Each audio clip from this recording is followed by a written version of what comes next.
Welcome to our Emergency Response Coordination Center.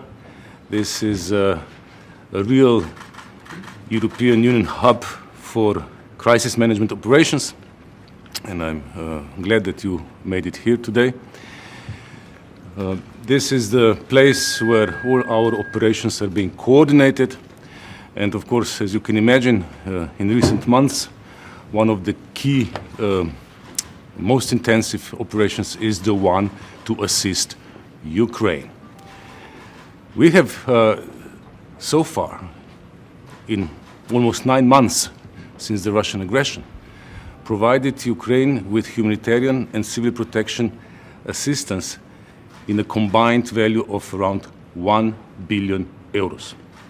About half of that is funding for humanitarian operations, and the other half is in-kind emergency assistance that we provide to Ukraine through the Union Civil Protection Mechanism. Let me first talk a bit about humanitarian aid. Humanitarian aid of the European Union goes directly to our humanitarian partners who then implement humanitarian actions on the ground. Our humanitarian partners include the United Nations agencies, the Red Cross family, and international and local non-governmental organizations. We have so far provided, this year alone, about 500 million euros for humanitarian operations in Ukraine, and few dozen million euros for Ukrainian refugees from Ukraine in Moldova.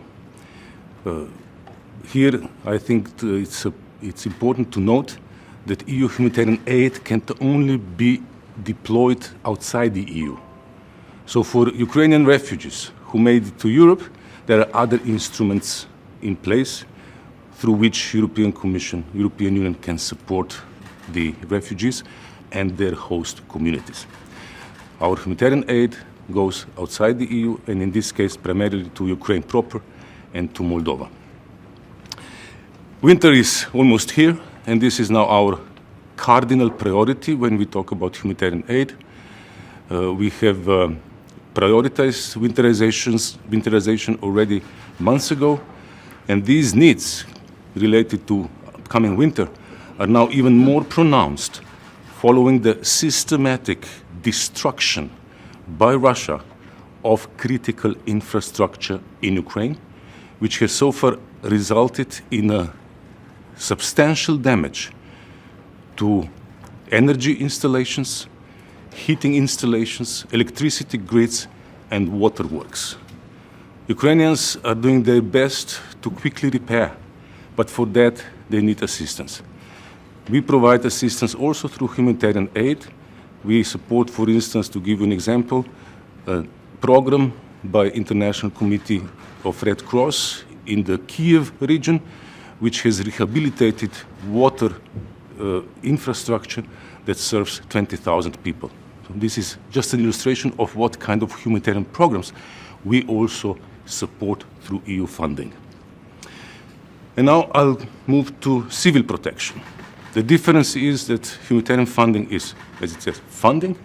Civil protection assistance is in-kind emergency assistance, which is offered voluntarily by the EU member states and some other participating states, because we also have other participating states in the Union Civil Protection Mechanism which are not EU member states, like Norway, for instance. And these offers are made on the basis of a specific request submitted by the affected country, in this case, Ukraine. Ukraine has already submitted its first request in the middle of February, even before the aggression by Russia began. But when the Russian forces were already amassed along the Ukrainian borders, and in anticipation of what may happen, we already received first requests before that. And since then, Ukraine has sent us 119 requests or updates of the requests only in these 9 months. And we have done our best to mobilize support offered by the EU member states, so that by now we have been able to transfer to Ukraine, through the Union Civil Protection Mechanism, almost 75,000 tons of in-kind assistance. This is the largest, the most complex, and the longest operation in the history of the Union Civil Protection Mechanism, and it continues. What are these in-kind emergency assistance items? It's food, it's medicines, it's medical equipment, it's fire engines, ambulances, equipment to protect cultural monuments, agricultural equipment, and so on. Anything that can contribute to Ukrainian efforts to protect lives and livelihoods. Also, in this respect, our priority in Ukraine now is energy, in view of the same damage that I already mentioned, caused by Russian attacks on critical civilian infrastructure. And through this, we have already been able to supply Ukraine with 500 generators, and we will try to do more. 500 generators were supplied through the Civil Protection Mechanism. Additional 300 were funded through the Humanitarian Aid, but of course, much more is needed in view of the damage that is being done. Of course, all this does not come without challenges. We have various challenges that we face in the area of civil protection. The challenge is that all these donations are voluntary.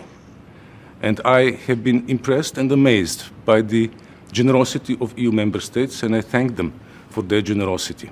However, the needs are such that sometimes supplies run low, or they cannot cope with the demand. For that reason, we also tapped our strategic reserve, the so-called rescue reserve, through which, for instance, we supplied temporary shelter. We have built this reserve in the form of thousands of prefabricated housing units and containers, and many of them have already been shipped to Ukraine in preparation for the winter. We have also tapped this reserve for potassium iodide tablets, of which more than 8 million have already been shipped to Ukraine, as a precaution in view of the constant threat of a nuclear incident, in particular the one involving the Zaporizhia nuclear power plant. So this is what we have been doing. There will be, after my exchange with you, there will be also a more detailed technical briefing for you, for more detailed questions, but I'm now stopping here, and I'm ready to hear your questions and comments. Thank you, Commissioner. Any questions?